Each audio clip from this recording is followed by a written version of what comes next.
Hello, I'm Trevor Alonso, and I'm going over to San Diego Comic-Con 2025. Okay, this wasn't exactly a slow year. There was a lot of good news that came out. Marvel wasn't there this year, but Kevin Feige did do a big interview a couple of days ago. Of course, the DCU was there, but nothing big and gigantic as the next movie. They did, however, talk about the next show, which I'll get into here in a little bit. Of course, this is just some of the highlights.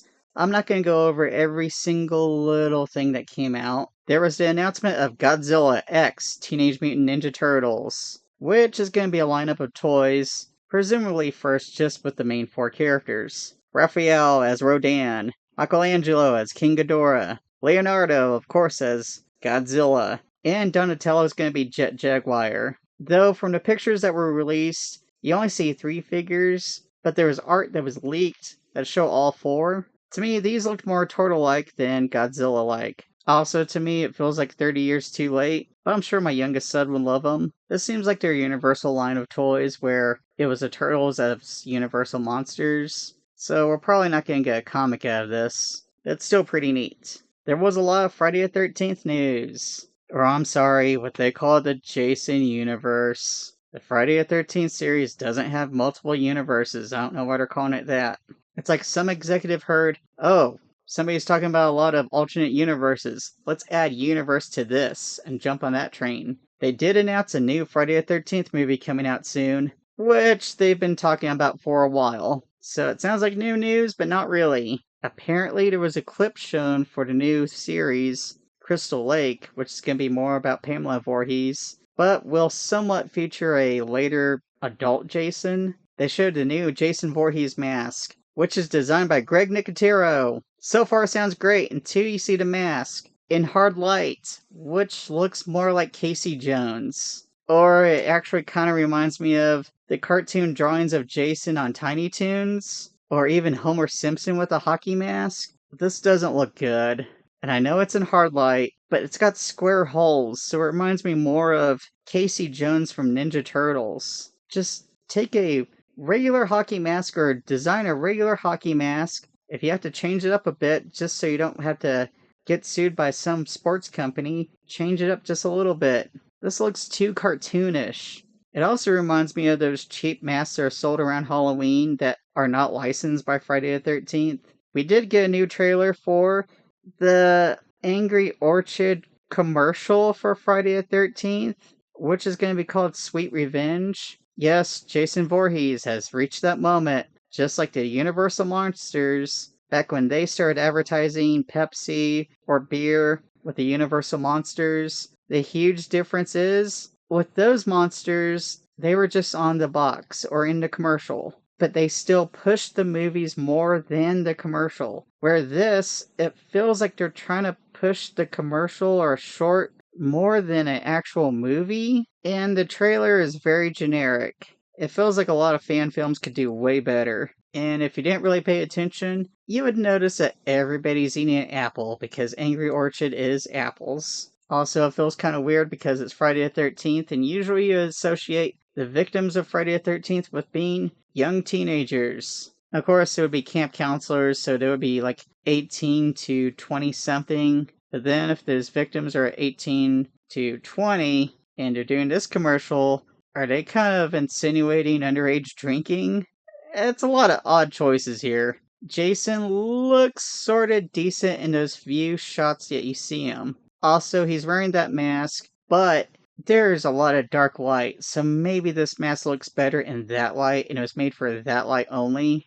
But they also mess up the classic Jason jumps out of the water to grab somebody and pulls them down. I mean, come on, they got Kid Jason to do it in Friday the 13th. Pamela Voorhees did it. Jason's done it. Fan films can get it right.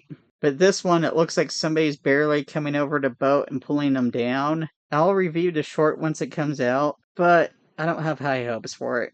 We got great news. Acme vs. Wile E. Coyote is finally coming out. The movie that was first announced back in 2018. Then it was made and kind of made during COVID. So it had bad luck then. Then it was shelved for tax purposes. I'm sorry, Coyote vs. Acme. It's gonna come out next year, August 28th, in 2026. Now I heard there was some clips shown. A long clip of Wile E. Coyote getting hurt as Johnny Cash's song Hurt is being played, which sounds pretty funny. Now, at the panel, there was a lot of shots at Warner Brothers. And basically, Acme shows up, quote unquote, saying that they're trying to postpone this movie even more, and they try to stop it already. It's a lot of shots at Warner Brothers. Which, even the actors who are in it, they said they lost all hope that this movie's coming out. So hopefully this works out great.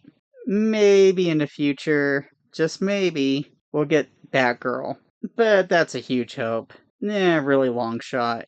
Next, we're getting a Wolfenstein TV show. I thought that would work better as a horror movie, but maybe they'll get it right. It's going to be made by the same creative team who made the Fallout TV series, so hopefully it'll work out great. In comic book news, of course it's Comic-Con, Batman Deadpool is coming out soon, and we saw some great covers and alternate covers. For the most part, this is going to be a DC release. I kind of wondered if they were going to do like Batman Spawn, where one company releases one and another company releases a different version. There will be some side team-ups. I wonder if there's going to be a nod to the Batman vs. Deadpool fan film. So, who knows. Coming out in October, Alien vs. Captain America, which I think it should be titled Captain America vs. Alien. I'm going to check that out. I know real soon is coming up Predator vs. Spider-Man. It was announced that Daryl Dixon's Season 4 will be the last season, which is good because The Walking Dead has kind of been dragged out. It was once so popular, but now so many people have stopped or kind of paused for a while and then picked it up. It definitely lost its momentum. And some say there was too many shows all at once. I definitely think that once Fear the Walking Dead kind of caught up to the other show, it definitely was a lot. Then you have the other show with the kids. Then Walking Dead jumped the shark more times. Then there was a Negan and Maggie show. Then there was the Rick and Michonne show, which me and my wife are thinking, who's watching his daughter?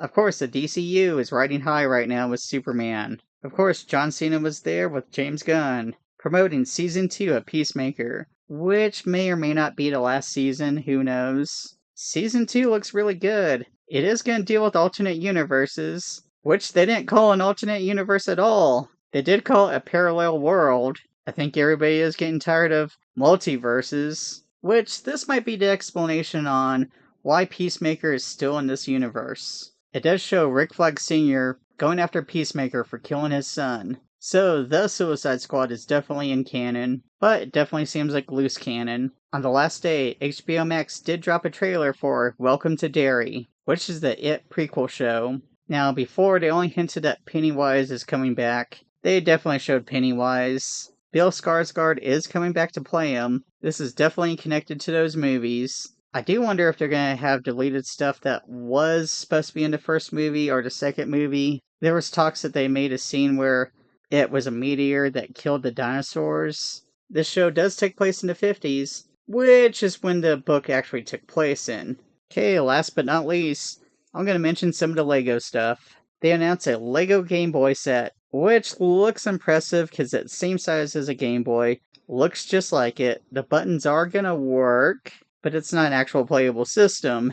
But at the LEGO booth, they did show they made a huge model of the 2025 San Diego Comic-Con convention, which from the pictures looks pretty impressive. Alright, like I said, there wasn't a lot of huge news. It was all pretty good. It wasn't exactly slow, but it wasn't boring either. Of course, from looking at all the cosplay, it looks pretty impressive. Especially the guy who made a giant Galactus, which if you haven't seen online, here are some pictures. This cosplay is pretty massive. It lights up, there are parts that move around. Alright, that was my look at the 2025 San Diego Comic-Con. All the stuff coming out of it still was pretty great. Thank you for watching my video.